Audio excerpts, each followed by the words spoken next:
"Master, master," still cried the harp. "Master, master." The lad was almost ready to drop it when he suddenly felt that it was turning in his arms as if alive, directing itself by its wings and pulling him along with it. Not toward the outer door did it go, but back into the house, toward the dungeons. "Master, master," it kept repeating, and soon it dragged Jack to the very spot where he knew his father must be imprisoned.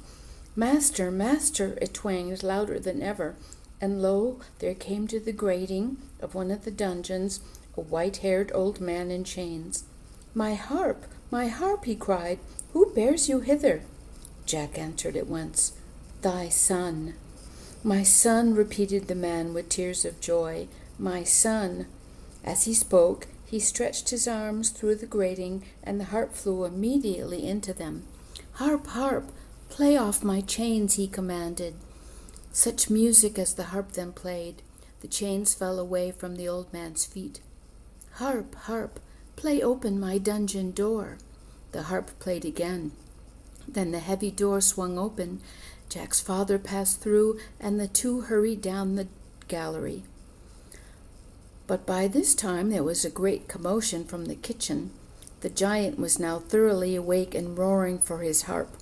As Jack and his father ran out the great gate of the castle, the giant was hot on their heels. They ran and they ran. Behind them, the giant roared in a voice of thunder.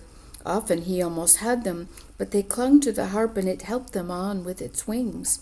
At last they came to the beanstalk. Jack and his father climbed quickly down.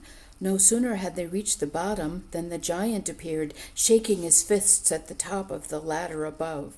Down, down he came, snorting and raging, but Jack called loudly for a hatchet, and when he was almost upon them, he laid his hatchet to the root of the beanstalk.